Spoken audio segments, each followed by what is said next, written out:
वर्षा ऋतु के आगमन होते ही जहां पूरे देश में मानसून की बरसात शुरू हो गई है, तो इस मानसूनी बरसात ने उत्तराखंड में कई नदियां तूफान पर है, जिससे वहां के लोगों का जनजीवन एक्सप्रेस अस्त व्यस्त होता नजर आ रहा है। वहीं शहर के नगर क्षेत्र में यह मानसूनी आसमानी बारिश पालिका विभाग की कार्यशैली को उजागर कर रही है। जिस शहर की कुछ कॉलोनियां वह कुछ गलियां जलमग्न हो जाती हैं, तो वहीं इस आसमानी बारिश को किसान बड़ी राहत के रूप में महसूस कर रहे हैं। किसानों का कहना है कि चाहे किसी संसाधन से कितना भी खेतों में जल प्रवाह कर खेती की जाए, लेकिन आसमानी बारिश का महत्व कुछ समय आप में अलग होता है। इस बारिश से जमीन को नमी मिल जाती है और इस वक्त को जो मानसूनी बारिश होने लगी है, इससे किसान व्यस्त होने लगा है। अपने खेतों में जाकर धान की फसल रोपाई के लिए कहीं जमीन तैयार कर रहे हैं, तो कहीं जमीन में धान रोपाई की जा रही है। देखिए इस आसमानी बारिश का किस किस तरह शुक्रिया अदा कर रहे हैं, आपको सुनाते हैं। मेरा नाम है अशोक, हम दिनेशपुर के रहने वाले हैं।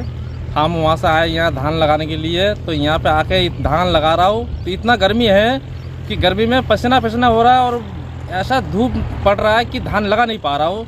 सुबह 2-3-2.5 घंटा धान लगा रहा हूँ, शाम को 2-2.5-3 घंटा धान लगा रहा हूँ। तो ऐसा कब तक चलेगा ऐसा धूप में कि सरकार से ये मांग है कि कुछ हमारे लिए कुछ करे।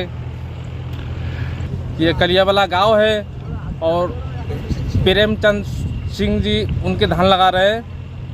तो गर्मी तो बहुत है। ये हमारा भाई साहब है, ये तो हाफ रहा था गर्मी की वजह से, और 2-3 है वो, एक जने आम के पेड़ भी बैठे हैं कि हाफ रहा है उनका। किसान ठंडा पानी पिला रहे हैं और किसान लोग ठंडा पानी ले लेके पिला रहे हैं हमें, फिर भी इतना गर्मी पड़ रहा है। ये तो बरसात तो हो गया है 1 हफ्ता पहले, अब बरसात में उतना पानी तो हुआ ही नहीं कि ये किसान लोग वो करे, कैसे धान लगाए। किसान भी परेशान है धान लगाने के लिए, हम भी परेशान है कि बारिश हो नहीं रहा है गर्मी के चक्कर में। और ये सब आर्टिजन लाभ हुआ है, लोगों की धानों की लगाई शुरू हो गई है। गन्ने कुछ की मान के बहुत ज़्यादा है, गन्नों को भी एक तरह से जीवन दान मिला है। पशुओं का चारा बिल्कुल ख़राब हो गया था, वो भी शुरू हो गया है।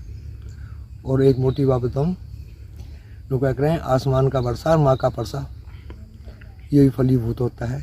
यदि भगवान साथ न दे किसान का तो कुछ पैदा ना कर पाएगा।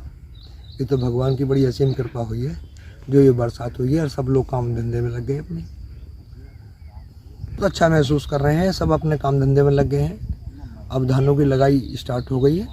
आज 30 जून है और लगभग 2 सप्ताह में अपने लगाई का काम पूरा कर लेंगे, फिर अपनी और फसल का काम करेंगे। गन्ने की निराई है, गुड़ाई है, या दवाई डालनी है, जो भी कुछ करना है वो काम करेंगे।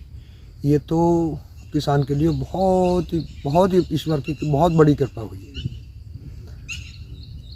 हाँ, फल वृद्धि एकदम रुक गई थी। आपने देखा होगा मोटा आम मिला ही नहीं देखने को।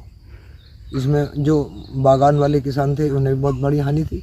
अब बरसात होने से फल फूलेगा तो फल ज़्यादा होगा, अच्छे पैसे उन्हें उपलब्ध होंगे और उस फल में स्वाद भी आएगा। जामुन का भी यहाँ से था, जामुन अभी तक नहीं पकी थी, अभी 3-4 दिन हो रहे हैं जामुन, ये बरसात हुई तो जामुन भी पकने लग गई। तो लोग ये बरसात होने से लाभ हुआ है।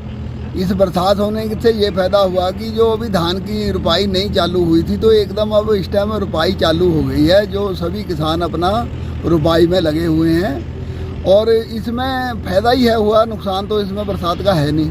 अभी 1-2 बरसात हल्की हल्की हुई हैं, पर अभी कम है बरसात। इन दिनों में तो दूसरे-तीसरे दिन पड़ती रहनी चाहिए, क्योंकि ठंडक रहे, गर्मी बहुत हो जाए। जब बरसात रुकती है तो गर्मी हो जाती है। ये तो महीने 2 ऐसे हैं कि इसमें बरसात दूसरे-तीसरे दिन जैसे उमस हुई तो एकदम बरसात आनी चाहिए, नहीं तो काम करने में हमारे मजदूर भाइयों को बड़ी दिक्कत आती है। और इसमें तो फायदा ही है। और अभी धान का पूरा सही टाइम है, 15 दिन का, तो बहुत बढ़िया टाइम है लगाई का। और लगाई इस टाइम पीक पूरी जोर पकड़ चुकी है। और इसका यही धान का मेन है हमारे तराई के अंदर, जो उधम सिंह नगर ज़िला है, धान ही ज़्यादा लगता है। और फसल गन्ने की कम हो चुकी है क्योंकि मिलें बंद हो चुकी हैं, चीनी मिलें, इसलिए धान और गेहूं ज़्यादा लगता है। गन्ने की फसल के लिए तो ये वरदान साबित हुई है, क्योंकि पहले अपना हल्का फुल्का पानी लगाते थे किसान, पर गन्ना फिर भी उसके बावजूद भी मुरझा रहा था और रोग भी लग रहे थे।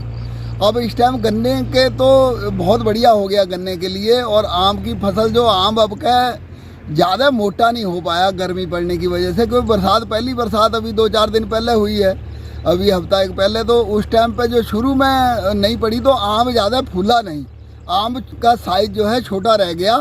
अब जो बरसात हुई है तो इसमें आम का भी जो मीठापन आ गया है आम में भी, और इसलिए जो गन्ने का इस टाइम फसल बन गई है, तो पहले खुश्की मार गई थी तो उसमें उपज में तो कम होगा थोड़ा बहुत, और बाकी ये है कि सिमल गया है इस टाइम, बहुत वरदान साबित हुई है गन्ने के लिए। तो धान के लिए तो रोज़ पड़ती रहनी चाहिए, धान की फसल तो ऐसी है, इसमें तो पानी चाहिए, इसमें तो दूसरे तीसरे दिन पड़ती रहे तो ये धान का जो है मस्त रहता है धान।